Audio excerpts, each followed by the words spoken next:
It's not a bird, it's not a plane, it's Superhero Slate. It's a weekly podcast where we talk about everything that's great. Like movies, TV, superheroes. It's Superhero Slate. Oh yeah. Hello everyone and welcome to Superhero Slate, the show where we run down the latest superhero entertainment news. We love TV, movies, and superheroes, so let's talk it all out. My name is Chris. And my name is Mike. And this week we got our official director for Spider-Man 4 after theories for years, it feels like, Mike. We finally got some confirmations. The movie's happening, folks. It is. And I assume we'll get some more news sooner than later, but we'll talk about that when we get there. Venom, the newest trailer, delivers us the God of Symbiotes, and I bet you're going to have some questions for me. I think I'm going to have to answer some Mike questions. I do have a few, but I do have to say some algorithmic-driven information has made it my way before your hand-tailored information. Good. So I feel like I know a little bit about this, but I'd love to hear from you directly. You're in the zeitgeist, and that's what matters. That's what matters. Joker's 2's opening numbers are no laughing matter, and this is not good news. But is this you reading from your little sheet of jokes in front of everyone on stage with that pun of yours? Yeah, exactly. And right before I shoot the host, just like the Joker first movie did. And more, Mike. We are in mid-September? We are mid-September today, and that's important because we are it's not officially fall, right? That's around the corner here, but we had some fall weather here Friday. My wife went and saw Beetlejuice with her friends. The girls, they went to the drive-in theater to watch Beetlejuice. I was very, very happy for them. Very fall-y, very getting into spooky season. But you sent me, I don't know how much you bought, but you sent me a line of candy photos, essentially, of everything that you saw at Target. And I want you to kind of go through this, what you got, what you were looking at here, what you're trying to get. Yeah, I went a little crazy. So back before I became a father, I had something more akin to patience. And I would not let myself indulge in things like candy corn until the official month of October. But, we were at Target the other week, and I'm just like, why am I waiting for joy? I need as much joy and encouragement in my life right now. So I love this change. I love this change a child has brought on you. You're like, I want it now. Yeah, so we basically went up and down the aisles at Target, and I was snagging everything. Of course, I got the original OG candy corn, and do not believe the fake news out there, folks, that nobody likes candy corn. Because if that was truly the case, they wouldn't make it every single year. And I think I go on a similar rant every year on this podcast. Candy corn is basically just nougat. And nougat is in every candy bar that you love out there. It's just in a slightly different shape, slightly different texture. Throw some salted peanuts in your mouth with it. You're basically like halfway to a Snickers bar. So I got some candy corn. I got some Nerds flavored candy corn, which I think it's only candy corn in the spirit of its shape, but it tastes good. It's got like this kind of gooey center. It almost like, if you weren't reading the package, you would almost think like, oh, is this like a Sour Patch Kids candy corn? Because it's got like quite a bit of tartness to it. Oh. But highly recommend those. There was a Wednesday Addams Gushers, which we got, which tasty, but the downside to this, now this is something you got to watch out with holiday flavors and treats. It's just one flavor. So every Gusher in your little package is like this blackberry style flavor, which is a great flavor. I love it. But I like variety in my Gushers. It's also a year and a half late. That's what I was wondering too. So I'm like, how long have they been holding on to these to get them out here? Yeah, it could be like a strategic pull of like, well, technically, who knows when somebody, explores this on Netflix, and we got some Jenna Ortega, cross synergy with Beetlejuice. Yeah. Beetlejuice being out, so maybe that's kind of the angle they're going for. And this is where I get to tell everyone the Fanta Haunted Apple Beetlejuice flavor is awful. Don't get it. It is, again, I think I've said it before. It is one of the worst flavors I've ever had of sodas, and We got a 12-pack because we didn't know, obviously limited edition. You're like, are we gonna see it? You know, are they gonna have like 5 out or whatever? No, I wouldn't wish this on my worst enemy, so can't recommend that. But might continue. Sorry to interrupt, but there are bad Halloween flavors. A good recommendation if you want a Halloween flavor, that is, as far as I can tell, year round, depending, is the Alani Witch's Brew. It is not. I know you have sung its praises. It is not year round. It is seasonal actually. But I feel like it has a really big tailwind. I feel like I can find it like in January, you know, and it hits the shelves like really early. So it seems like there's just a couple months it's not around. At least, you know, I'm not usually hunting for it. Yeah, as someone who drinks them pretty much daily, not the Witch's Brew, but the Alani's, they do make a bunch, and then they don't all sell out, and then they kind of linger, but they do disappear for a while. I like them because I like they're a little tart, right? Like they're a tart apple flavor, and I like that tartness in my energy drink. And a whole lot of caffeine too. So that's where the comparison kind of stops. If you're looking at Beetlejuice Fanta, I don't even know if Fanta has caffeine in it at all. Actually, now that I think about it, it's just even if it was bad. It wouldn't quite reach an energy drink level. I'm sitting here like I feel sick thinking about it. Just so let's. But since we're talking about drinks, the Coca-Cola Oreo collaboration finally dropped. I think you got your hands on the cookies themselves. We both got our hands on the soda flavor. Yes. So you could probably tell me more directly if the Oreos are supposed to taste like soda. But all I know is the soda is trying to taste like an Oreo. Yeah, so I will say, I think we've talked about the soda. I think we can talk about that first because to me, I have hints of vanilla Coke in mine, and you mentioned cocoa, and I do not eat chocolate at all.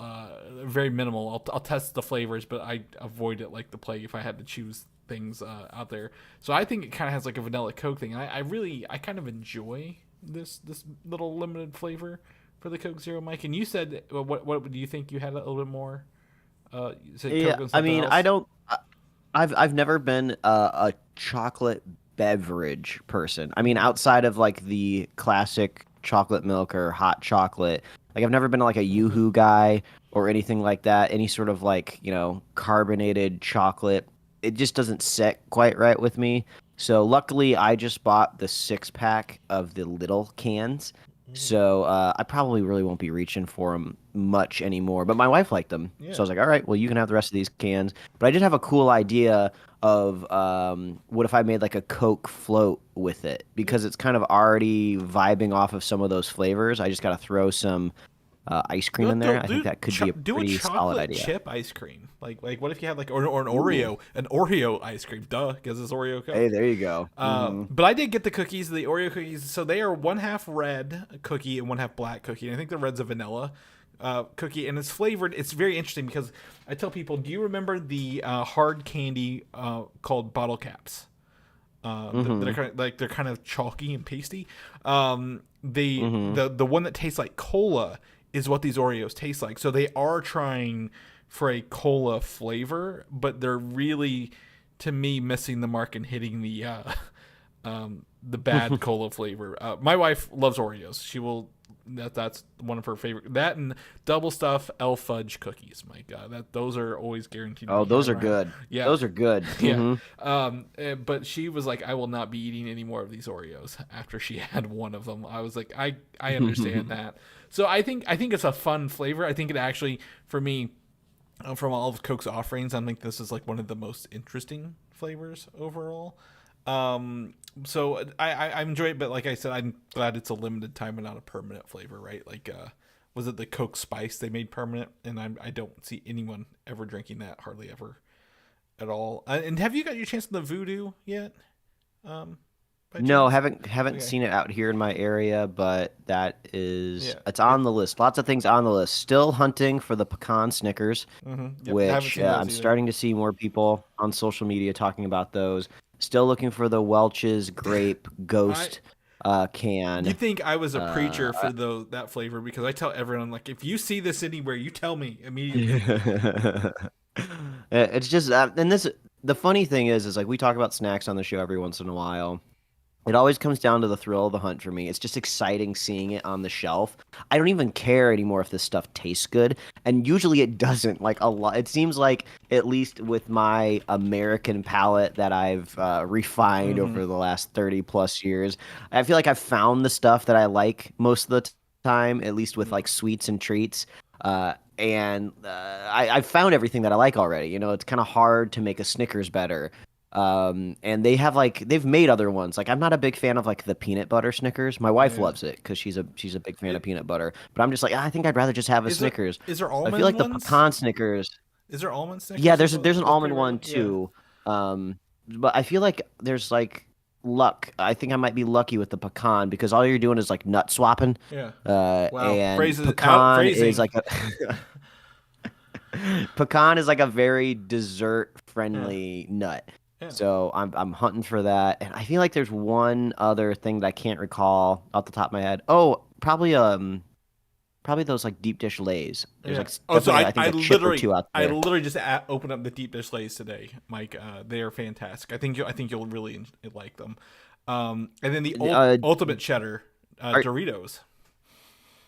are you a fan of pizza Pringles? Uh, I haven't had any in forever. I'd have to go Oh, find one. I was just wondering if it No, was similar to it those to the deep it dish feels like it's got chips. a light barbecue, like it's like lace. You start with the barbecue lace, is what it feels like, and then start adding the pizza flavor to it. But it does have, again, a Chicago style pizza flavor to it. I don't know how to Hmm. explain that, but it does somehow. So I don't think it would taste like the Pringles. No, the regular pizza Pringles. Yeah. I'm There's a a big fan of pizza. Was it on that Bugles pizza combos? It's nothing like that. If that's what you're thinking. oh, okay, those are good. There's a I don't remember the brand. I think maybe the brand name is just called Kettle. Like I don't know if they Oh, got a kettle trademark on chips. the Yeah, word kettle. yeah. Yeah, but there's a kettle chip flavor that I've seen. It's like a pimento cheese flavor. I Whoa. believe it's kind of cross promoting with football. So I've been looking out for that one. The bag is orange. So if you're going down the chip aisle, look at that brand. Just Oh start my looking at the god. orange bags and see if you can find the pimento The cheese. tailgate edition kettle brand pimento cheese, spicy pimento cheese. Even hell yeah, I love like a Yeah. spicy like a grilled pimento cheese sandwich at like a Mediterranean joint. I Mhm. just can eat that up. See, and this is what we do. Like we always say we're gonna have a spin-off podcast about snacks, and who Yeah, knows? Maybe one day it'll happen. yeah. Maybe not the best time with a newborn, Well, but we did make it to Trader Joe's and indulged in a few fall flavored treats. If anybody out there has issues with gluten, Trader Joe's rotates seasonally through like deliciously moist gluten-free muffins. If you gave someone these muffins blind, there's no way they would be able to identify that they're gluten-free. So sometimes they'll have blueberries, sometimes they'll have chocolate. They have like a pumpkin one out right now. Delicious, amazing. I would highly recommend mhm. those. And Chris, I don't know if you're familiar with this. The best way I could describe it is like Korean sushi. It's called like kimbap. Um, it really it just kind of I don't really know how to describe it outside of to me it just looks like sushi. I don't really know what the cultural historic significance of kimbap is, but they're making them frozen now and they're like selling them and Okay. like it's like a hot sushi, which is kind of like another hard thing to describe. But they have them at Trader Joe's. You like just peel off the corner, microwave it for like 2 minutes. It's a really nice treat. So if you see kimbap out in the world anywhere, whether it's at Trader Joe's or I think I've seen them at other grocery stores too. Yeah. No, Recommend kimbap. I hadn't We're seen. kind of moving past just like snack area and Yeah. into like Well, more I think meals, but kind of it's on my mind. you overshot the Halloween Kit Kats, which are Ghost Toast as well, which are like a cinnamon Oh yeah, toast I did crunch grab Kit Kats, those. and I love. I'm a I you nailed it. I love them. They taste like cinnamon toast crunch, and we've got those Yeah, in our I candy bit right bar. into it and I was like this is for Chris because Kit Kat has extracted the chocolate from this and has switched over to a white chocolate. Yeah. It's got the cinnamon going on. He's gonna dig this. It's Now very. I bought a whole mini bag of them, Yep. which is a little overkill just for me. Yep. I learned just recently that they do sell them in like singular bars, but I haven't seen them anywhere I yet, so haven't I seen kind of them either. had to go for a bigger They're bag. very churro adjacent, churro Kit Kat adjacent. So Yeah. big fan of those. Huge fan of those. And I think the other thing, if we're talking snacks, one thing I indulge every once in a while, not frequently, but Uncrustables. And one of the new Uncrustables flavors is raspberry jam coming out. That's a seasonal Ooh, flavor. So I'm love excited to that. try that out Hmm. because nothing's like, in the day I'm like, I'm not really hungry enough to eat like real food, but I'm like, I need something with sustenance. I'm gonna eat an Uncrustable. Absolutely. The inner Yeah. kid in me loves that. Yeah. Don't uh be wary out there, snack folks. Just because something has changed color doesn't Hmm. always means it's changed flavor. There's these Halloween candy bags of like Twix and Snickers Oh yeah. that have like a green core on the inside, which I think is cool. I think it's fun, Yep. and I would love that if I received it as a kid in my trick or treat pail. But it's the same flavor. It's just some additional dye, Like green so ketchup. not quite my. Yeah, exactly. Yeah. But Yeah. this is This. nice. Yeah. This is a nice little snack corner. I love this. I do. I'm big on food. Like I said, if I'm gonna break into those ultimate cheddar spooky flavored Doritos. I don't know why they're spooky flavored. This ultimate cheddar. And then there was another bag I had upstairs. I've got 3 bags of chips I haven't broken into because I'm like I can't eat these until I finish the other flavors. So huge fan of comfort foods as we go through fall here. But I'm going to go ahead and Mike, if you don't care, I want to jump into the thing I got to see yesterday, and that was do it. Transformers One at the theater. Actually, it was a early screening fan thing because it comes out later this week. I think officially on Friday the 20th, and I was able to snag 2 tickets for my wife and I to go see it. And I don't know how much of a Transformers fan you are, Mike. Whether that be Michael Bay, original animated stuff, I'm Beast Wars even. I don't know what your propensity for Transformers is on a scale of 1 to 10.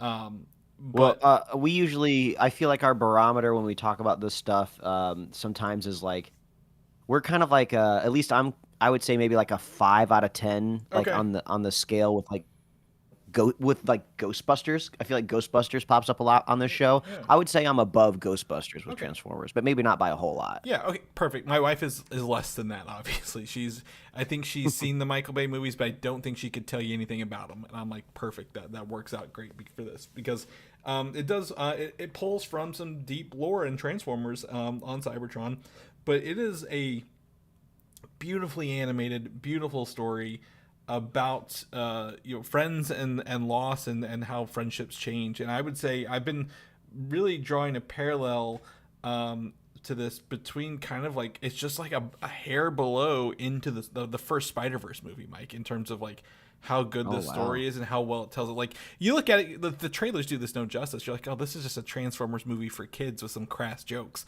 Um, Absolutely not. There are some jokes in there. Obviously, he's got Keegan Michael Key as Bumblebee, who is very very breaks attention with the mood. But Chris Hemsworth and Brian Tyree Henry as Optimus.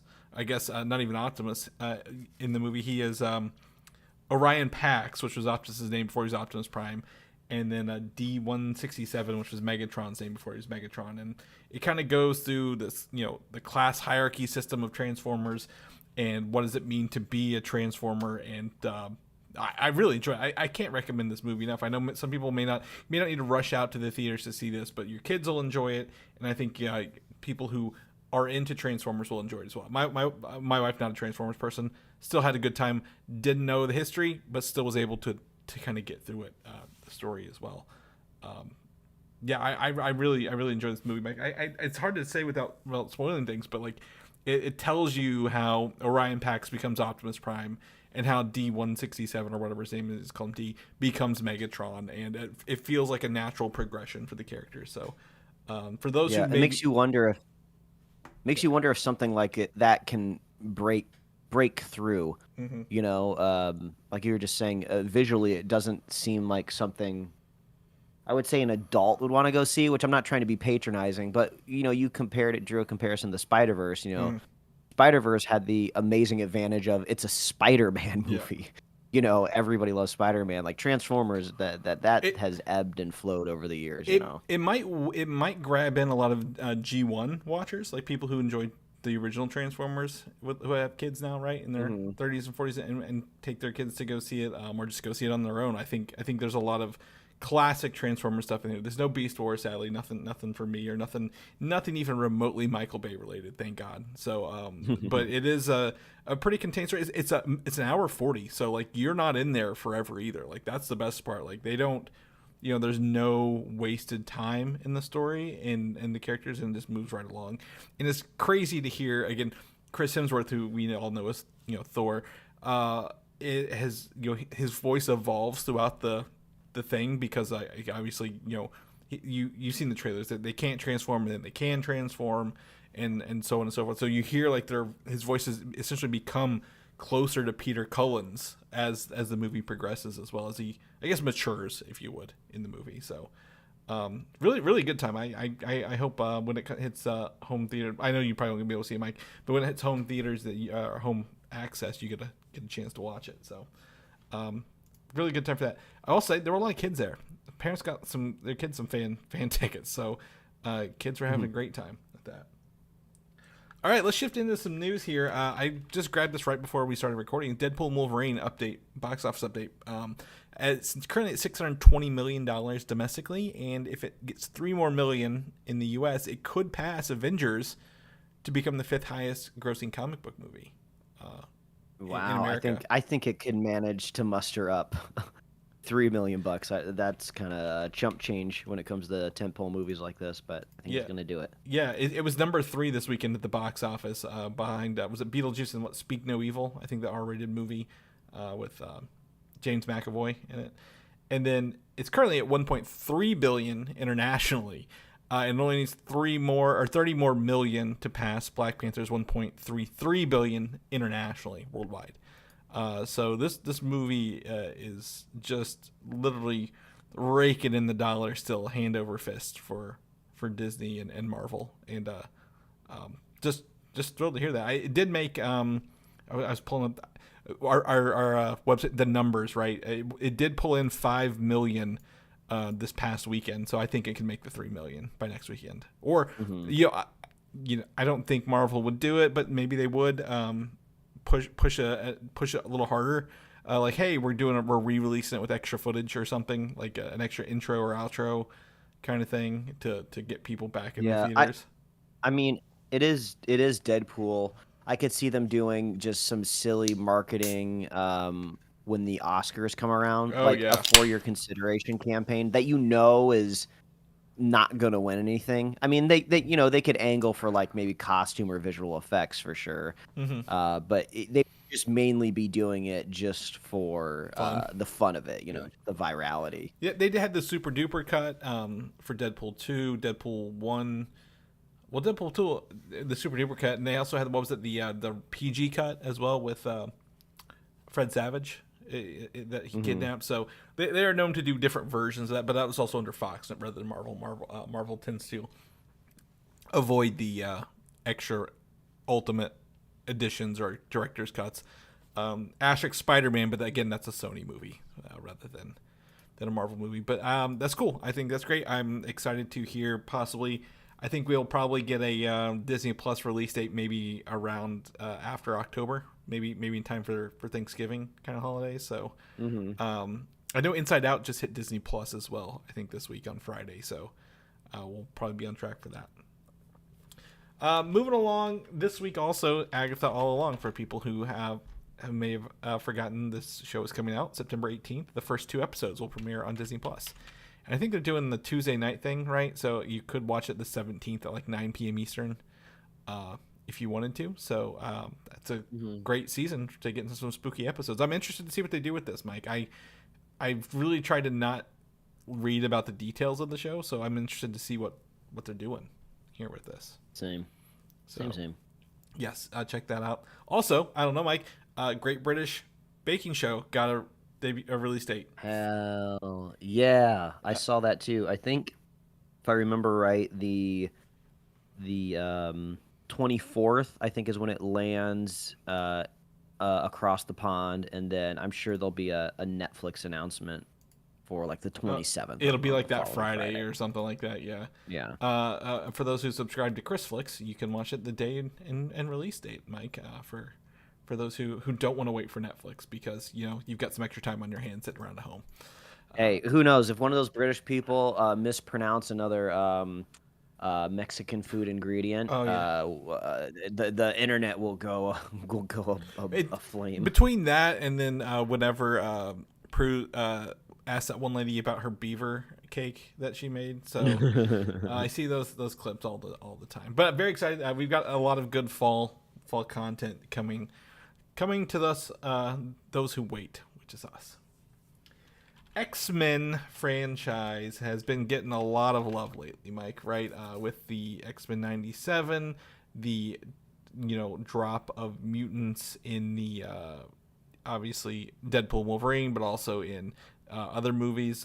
Kelsey Grammer returned as Beast recently at the end of the Marvels, and he has confirmed their quote unquote conversations about returning as Beast due to the reaction online, probably. But I would say he's not gonna return post Secret Wars, right? Like he's probably having a conversation about, hey, how can I show up in this movie?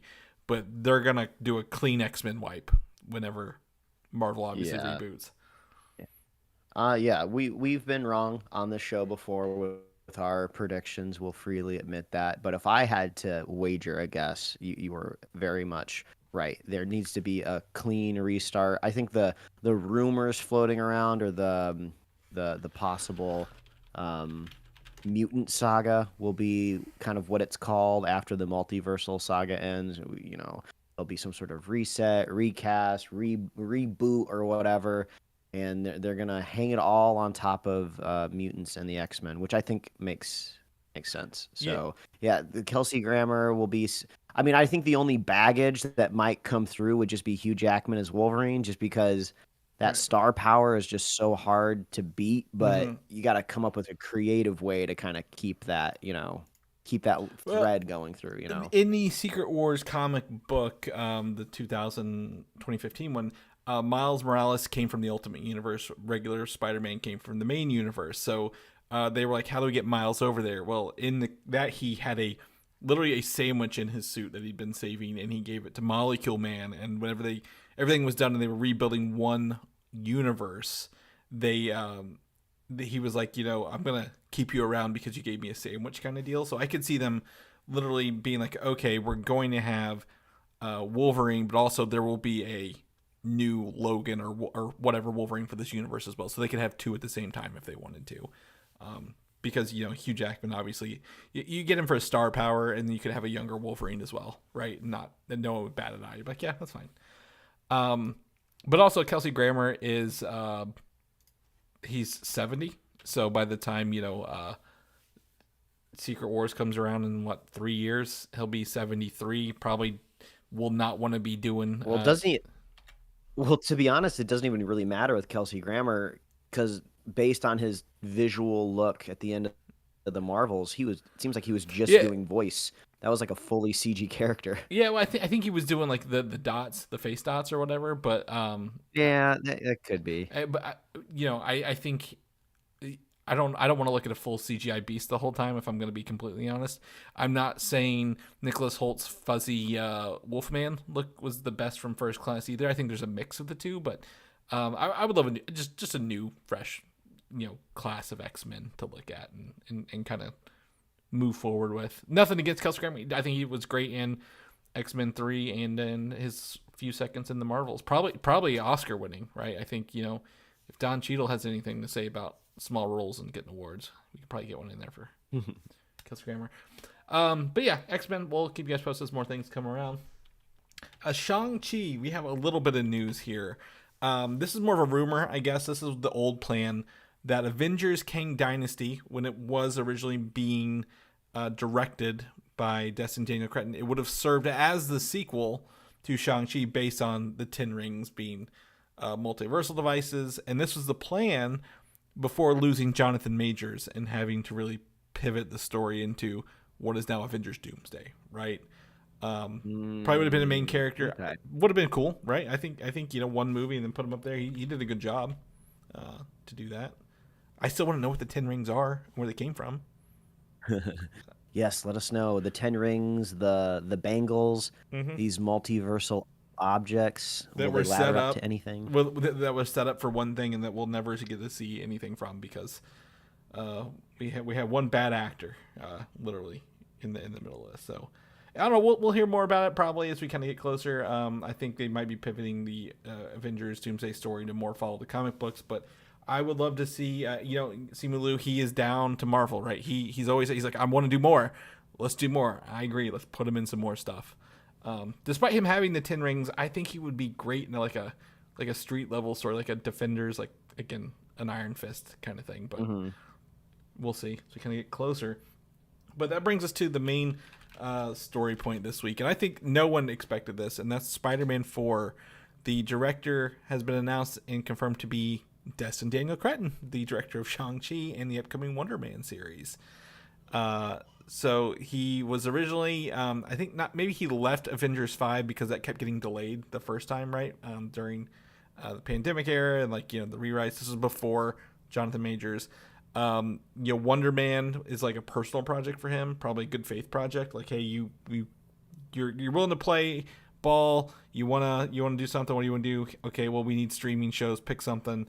Well, that's kind of going to the wayside after that'll be out. But now he's officially been given Spider-Man, which to me, Mike, this is great news. I don't know how you feel. Yeah, I just rewatched Shang-Chi recently. I had some issues with the third act, but overall, I really liked the film. When the news was announced, I saw some people sharing clips of the scaffolding fight on the side of Fight Club about I think halfway through the movie, or maybe it's the end of the first act. Just like it's very dynamic. It feels like perfect type of sensibility that would work well with Spider-Man moving forward. I think he's a great director. Yeah, I think he knows, again, as we said, people who know how to play in the Marvel sandbox, right? Can work with the Marvel sandbox. Obviously, Spider-Man is a Sony movie, so he's got to tread that fine line. But you do the good stuff. You get fed bigger projects, and obviously John Watts has moved on to Star Wars. Well, originally Fantastic Four, and then he was like, I don't want to do Marvel. I want to go do Star Wars. So he's got Skeleton Crew coming out in December. So I don't think he'd want to come back for anything Spider-Man. That's fine. He did a great job. It's not a household name, but he should be for everything he did for us. And this is cool. So hopefully we get hear some more story along the way. So here were the rumors. As soon as this was announced, the rumors started flying off the shelf, Mike. Like, it was nobody's business. People were just throwing stuff out here, and I have no idea if any of these have any weight or not. And the biggest rumor is that it will be about Spider-Man fighting a villain in New York City. I think that was a given. I don't think that's very much of a rumor, a stretch of rumor there. Yeah, I saw another rumor that said Spider-Man 4 is going to basically function as a Battle World movie, and it'll be like a Battle World version of New York. I'm really curious if this is the case. Like I said, it's just a rumor. It was a random square I saw in my Instagram, right? So who knows if it's even real. Like, I'm curious how these Battle World movies are really even going to function, right? Because you're not taking the humanity out of a movie when you turn it into a Battle World, but you are just kind of separating it entirely from Earth.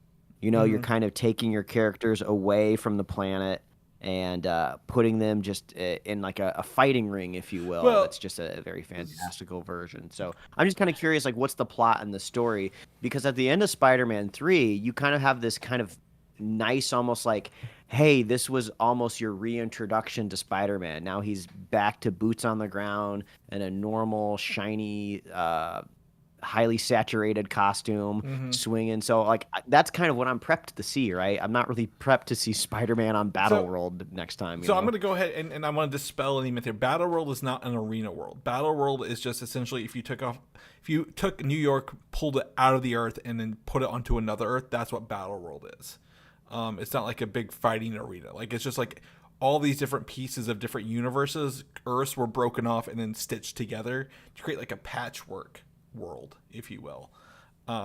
So if it is your rumor Battle World, New York, it would maybe be Tobey Maguire's New York, pieces of it, pieces of Andrew Garfield's New York, and pieces of MCU's New York, and maybe a third, maybe Venom's New York if they want to tie in Venom.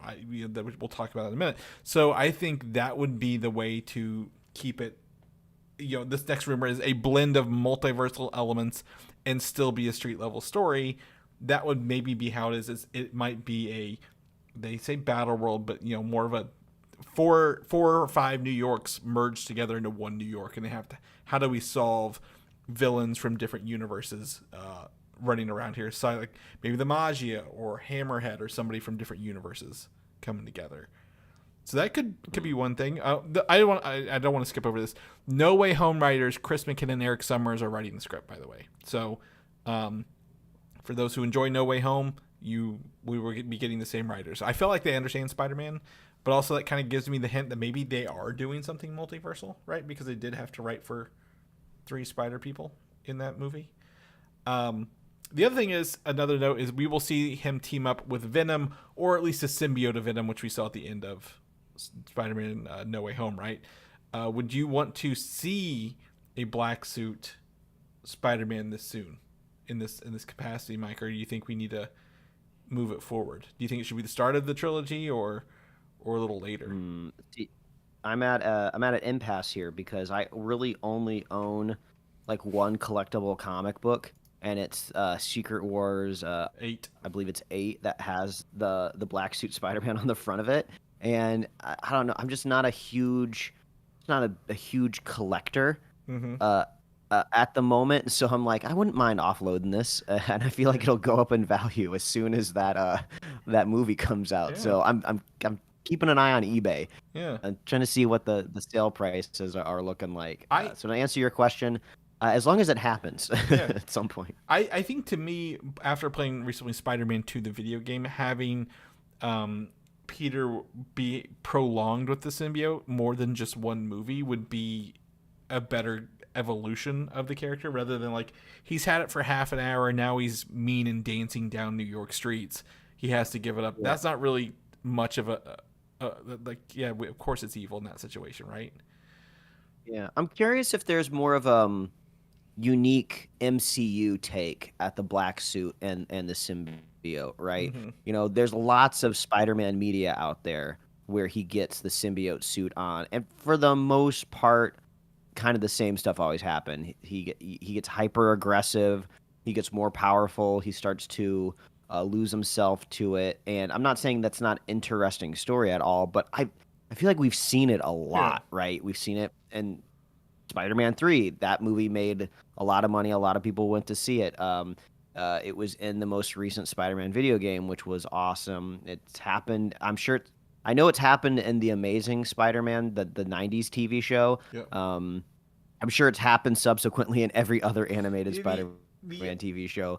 So, well, I would say one of the interesting takes of the Ultimate Venom, he was actually created by Eddie Brock's dad and Peter Parker's dad as a cancer cure, and that's how the suit became. It wasn't like completely them, but they were creating a cure for cancer with a symbiote rather than and became the symbiote rather than normal stuff. And it's not an alien, right? It literally became like cognizant, and it was like, okay, well, like Spider-Man 2, heal the world. Like the way to heal the world was like kill all the bad stuff in it, I guess. So I think that would be more interesting than an alien.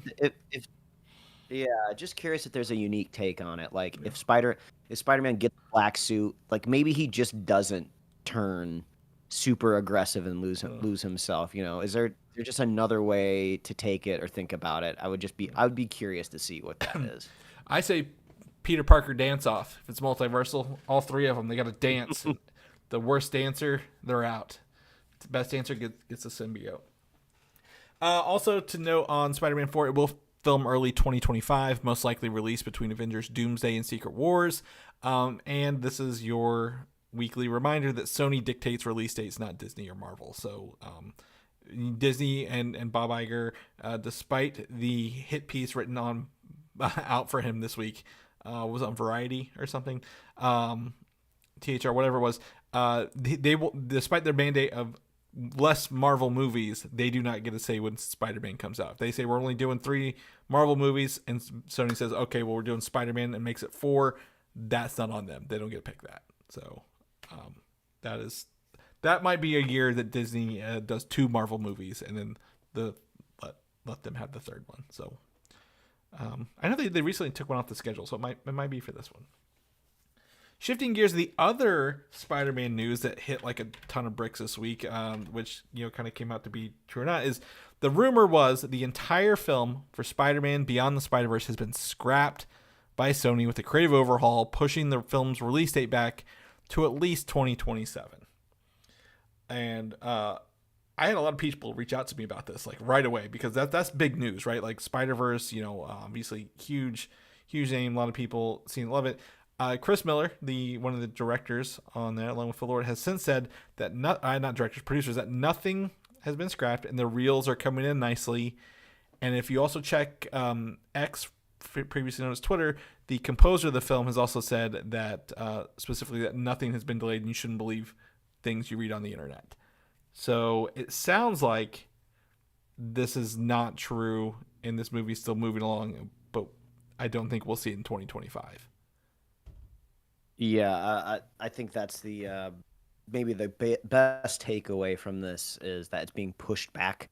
Yeah. It's crazy. It's absolutely crazy that this movie was originally going to come out the year following last March. Through the Spider-Verse. Yeah, which is like wild. It's like, what are you talking about? There's no time to make another movie so quickly.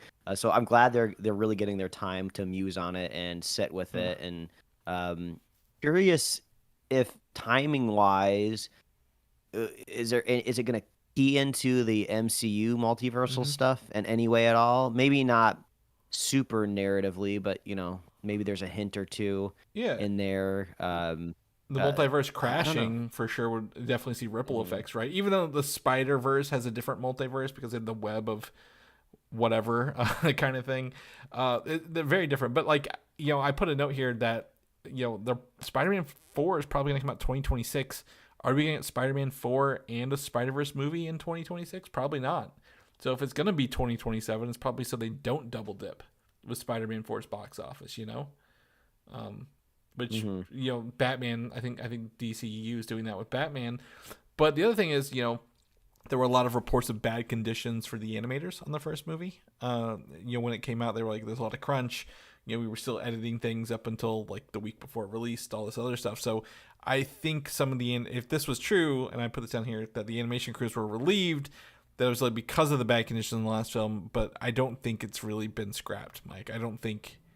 I think they may have had a change or two, but I don't think it's going to be huge.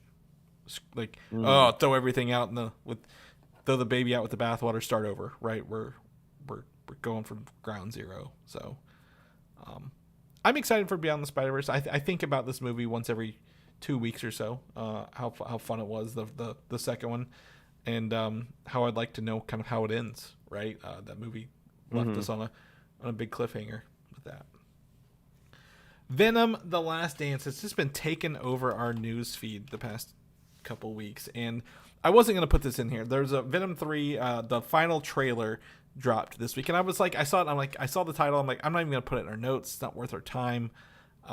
We all know Venom 3 is coming, and then they throw in the character of Knull, the creator / God of Symbiotes, in this trailer, and I'm like, well, son of a bitch, now we got to talk about this because I did not expect them to bring this character into this movie or this franchise as a whole. Even I thought they might save him for an MCU movie, which I might have a rumor theory on that to go through. But Mike, you said you've seen some stuff in your algorithm about this character. What are you feeling, or what have you heard or thought? Yeah, well, I think the reason I know anything about Knull to begin with, and I've seen other people talking about this, relatively new character. People saying, is this the quickest a character has been invented and put on the big screen? So I feel like when a new character hits the scene and is at least halfway interesting, the comic book influencers spin up and start to drop in my feed. There's a guy on TikTok, I think his moniker is Sir Superhero, he does really, really great and in-depth explainer videos of just any topics. You know, he might just be giving you the rundown of a history of a character or a storyline, or maybe like a specific object in the MC or in the Marvel Comics universe, and he'll just like dive into it and tell you all about it. He's got a very good way of distilling the information. And I believe he had a video out there about Knull that I saw. So clever, intriguing character, like very metal. Visually, the character is cool looking. He's always surrounded like by black like goo. Like there's always like a black goo throne that he's on. And then I think the icing on the cake is usually there's like a sword involved too, like a very specific like legendary sword. The Necro sword, which is the which sword is from like, Thor like 4. cool. Remember Gore the God Butcher? He had the Necro sword in the MCU, which was a big movie. Obviously, it was a letdown. Which was they were like, oh, okay, because this is a sword. So like Knull was chosen by the Celestials to have all this power and stuff like that. And he uses his sword to actually kill Celestial. The Nowhere beheaded Celestial was beheaded by his black Necro sword in the comic books. We come to find out, but he's always he kind of someone was pointing out he looks like Dracula, right? He's got the long white hair, the red armored outfit, big red symbiote symbol across his chest, very visually in veins with Venom. People who like Venom probably like Knull. But I will say he's not the fastest creation to release in comic books that I know of. The Black Order, Thanos's like the Cull Obsidian, stuff like that, they were created in 2014 and landed with Infinity War in 2018. So Knull was created 2018-ish. So he's been about 6 years. So, but that just shows you the power of a good character, right? Good characters, memorable comic book characters can come into live action here, and we don't see a lot of them here. I just didn't know they even dropped his name. I didn't even know he was going to be in this. The rumor is Norman Reedus is playing the character as well. Yeah, honestly, it's a good strategic addition, right? It's a good way to get a little bit of hype going for a movie that I don't really care about. To the fact, like, oh, well, if I go see it now, I can kind of see what they do with Knull. Knull is like such a, like, I guess, cosmic character that seems a little too. What do I want to say? He doesn't feel like he fits within the current version of the MCU. He just seems a little too out there at the moment. So it makes me go, yeah, go ahead. You can just like burn him. Just burn him in Venom 3. I don't care.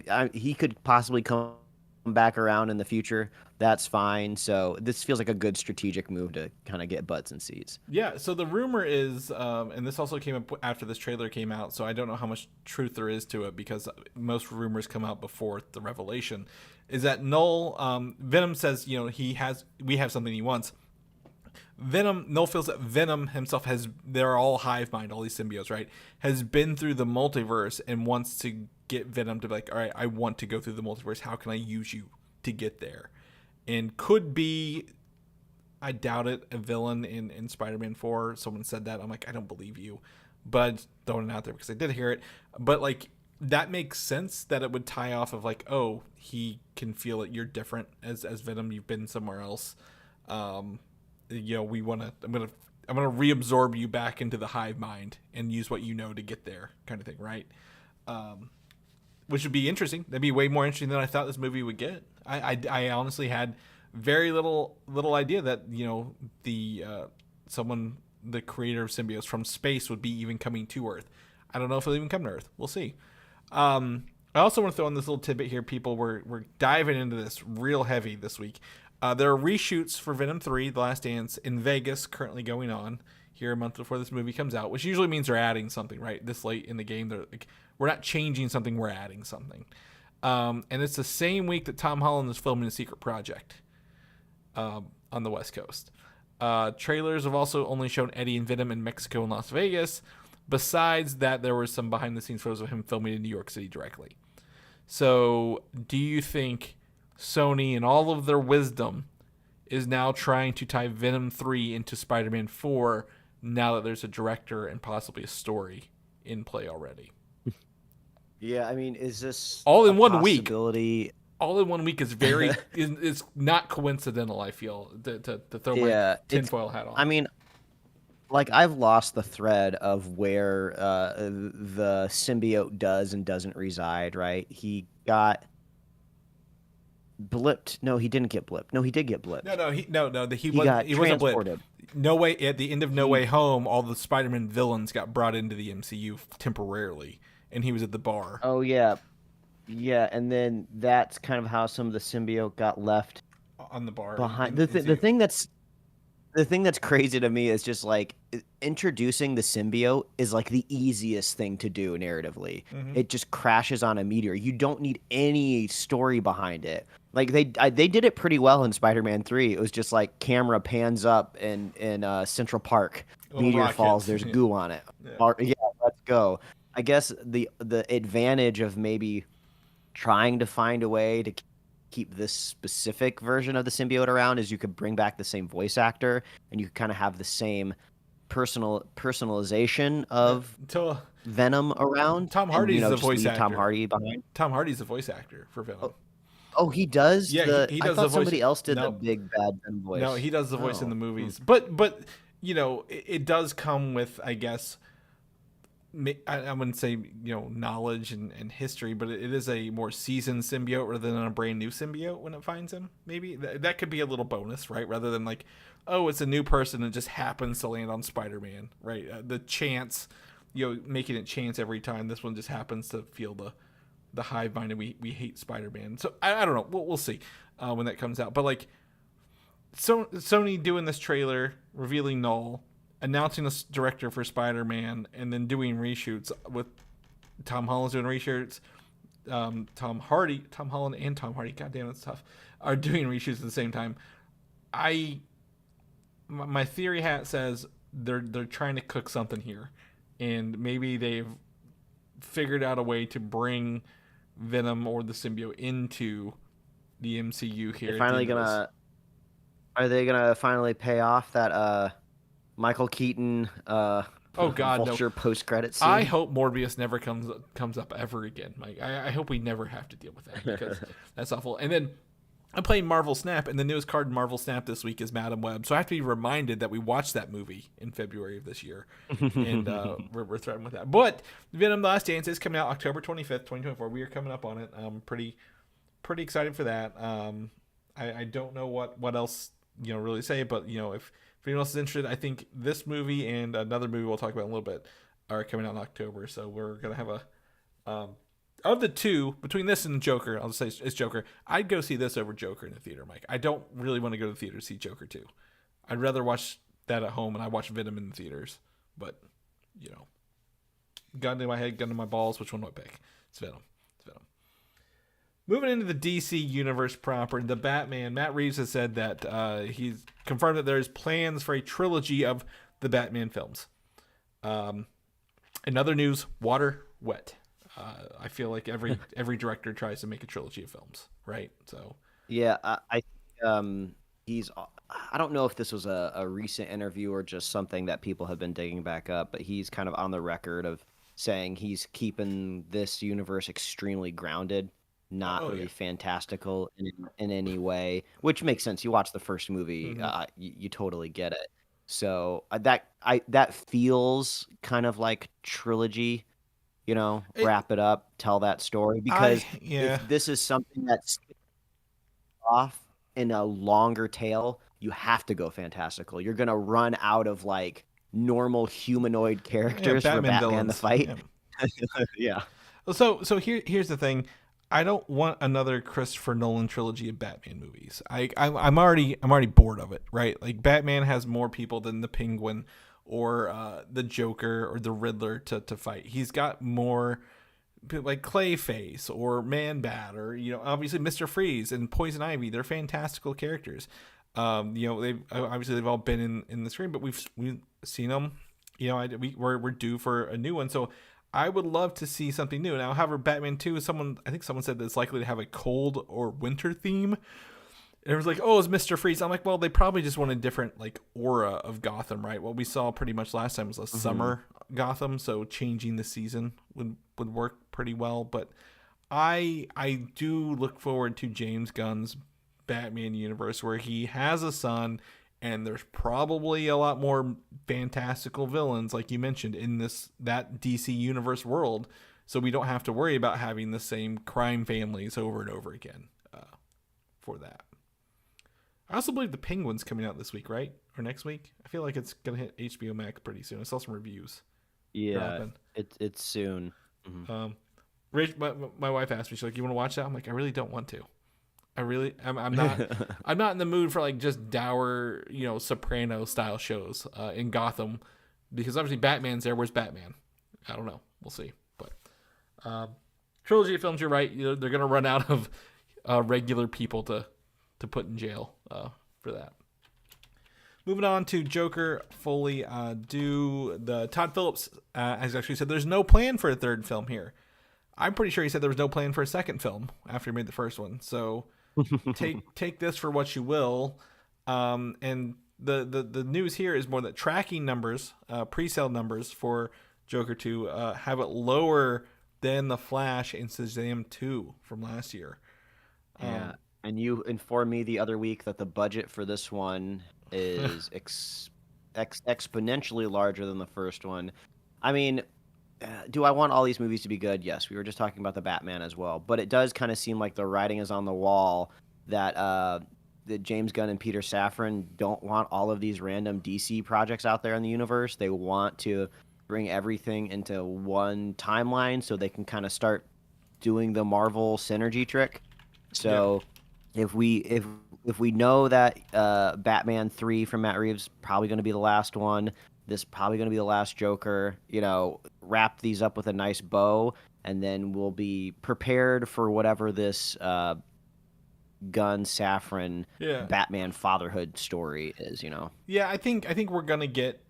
It's gonna take at least until we're in 2024 at the end of it. Like, it's gonna be 2029 by the time we probably get Batman 3 at the rate they're moving. But 5 years since the first Joker, I think it was the audience who liked that and saw that they don't want a musical movie.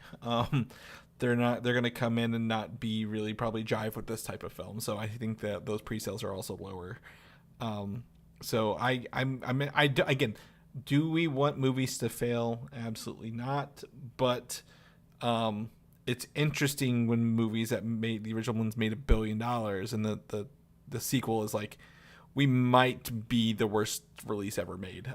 It's just interesting, right? Like Aquaman. Well, Aquaman 2 made a bunch of money overseas. But this is just kind of interesting to hear, because people do like the Joker and they do, the character and everything else. So I'm interested to see how this one plays out as we kind of get closer to the release next month. Constantine 2 with Keanu Reeves, we learned was moving forward, I think, last year or so. And the producer has said the script is finished and he is, quote, too scared to read it. Cool. I don't know what this means. I enjoyed the first Constantine, Mike. I haven't watched it in forever. Years, even.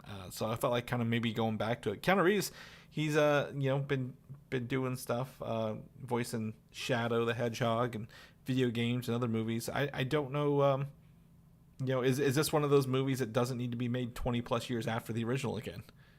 Kind of thing, right? It doesn't. I mean, if it comes out, I'll gladly watch it probably in the comfort of my own home. But if I was a Hollywood producer, I wouldn't put my own money into this. I wouldn't take this gamble. I mean, it's a niche little project, right? If I walked up to 10 random people, maybe one person will be aware of the Constantine movie. Yeah, right? I mean, a lot this of people really know kind about of the show. This feels like this really feels like the type of project that probably its best chance of getting made was when the streaming wars were at a fever pitch, and they just needed any sort of content greenlit and like, oh yeah, Constantine, let's just do that sequel. So I'll be surprised if this is a successful project.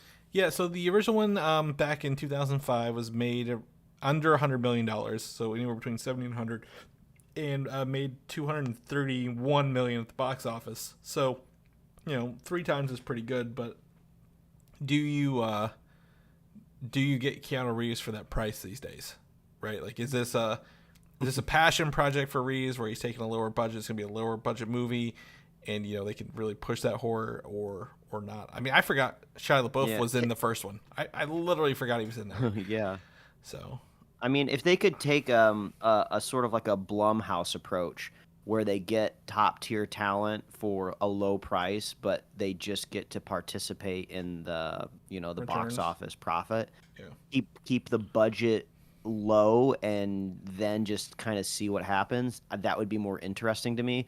It almost kind of seems like what's happening with that next Hellboy movie that's coming out. Yeah, which is out internationally this month, by the way, as well. So hopefully we get a release date in the U.S. soon. But yeah, I'm interested. But the first one, I don't think people were clamoring to watch it, but I was, I did enjoy it at the time. Keanu Reeves was untouchable after his Matrix movies, and I felt like it was a pretty good film. A fun film. It's not a good film. It's a fun film. There's a difference. Last bit of news here. The Lanterns information. We're in DCU proper. Josh Brolin has reportedly, since we said last week, turned down the Hal Jordan role in the series, and the reports are saying Ewan McGregor is next, and if he turns it down, then Chris Pine will be offered it, who recently played the love interest in Wonder Woman. I forget his name, actually. Did somebody get like a leaked memo or an email forwarded to them that they weren't supposed to have? Like, that's quite the rumor chain of not only do we know who's up next, but we know who's third place. Yeah, they had like five people, but two of them like took themselves out, I guess. But Josh Brolin and then Ewan McGregor and Chris Pine. I'm like, I can't think of Chris Pine's character named Wonder Woman. But anyway, I don't know if they'd pull him into the DC again right away, which was interesting to me. I'm like, why would you do that? But I mean, as an actor, you're going to take any big budget role you can get, right? Like, you're not really worried about continuity at that point. You're just worried about working. But if neither of these agree to the role, that the reports are they have to go back to the drawing board at actors. But I don't think necessarily that takes a lot of people off the table. Ewan McGregor just got his star on the Hollywood Walk of Fame this week, so his name has been popping up a lot. I feel like these three actors kind of bring a totally different characterization to any role that they would play, right? When I'm imagining Josh Brolin as Hal Jordan, I'm imagining like a gruff space cop that's been around a while, has lots of experience and knowledge, and is probably made like the straight guy in the kind of like dynamic duo situation, right? Kind of like he's Ewan McGregor. Well, he's now like the Tommy Lee Jones character in No Country for Old Men, which Josh Brolin was a young guy back then, right? Like, it's kind of grown into that. Yeah, and Ewan McGregor and Chris Pine. Like Chris Pine, I'm just imagining him in Star Trek. I like those movies and I like that character, so I'm leaning more Chris Pine myself. But it seems like they'll have to kind of maybe pivot the character a little bit, depending on whoever ends up taking it. Mm-hmm. Yeah, Ewan McGregor would be interesting, but I think that's more of a he has played that mentor role in Star Wars already, right? Like I feel like we draw probably a lot of a connection between his Obi-Wan and Anakin kind of role he played in that movie. Chris Pine, I don't know, I can't take him seriously. I don't know what it is about him right now. So. Well, he had that movie he had the long hair. What was that came out earlier this year? He had down to his back kind of hair. I don't know. Yeah, he was in something. I think it was more of an indie film. But anyway, I'm sure we're obviously we don't know what the script is. We're not having them read anything or looking for the tone. So I'd be interested to to see that. But we can't really make any decisions or any comments so we know what they're looking for and how they delivered the roles along the way. So be interested in more about, like I said, Green Lanterns is one of my favorite comic books from DC. I'm interested to see what they pull off. Mike, that's our show for this week. We spent a lot of time talking snacks and superheroes, but if people want to know what you're up to, what you're doing, where can they find you at? Oh, yeah, they can read my web comics over at pickledcomics.com or liferewardsrisk.com. Chris, if people want to catch up with you, where can they find you? Find me on Instagram, Valdan87, VALDAN. If people want to know about the show, where they can get all this good stuff, see our release schedules, all them good things, where can they get all the Superhero Slate goodies? Oh, so easy to do. Head on over to superheroslate.com. Best place to find everything we're doing here at the show. You can find us on Apple Podcasts, YouTube, Spotify, wherever else you're listening to podcasts. We're there. Get merch at superheroslate.com/store. We love hearing from you. Reach out, let us know what you're playing, what you're watching, what you're excited for. And we love our super fans of this show. So if you want to be a super fan of Superhero Slate, all you have to do is share this show with a friend, share this show with a buddy, and we will be here every week, folks. That's right, and we will see you guys next week. Bye.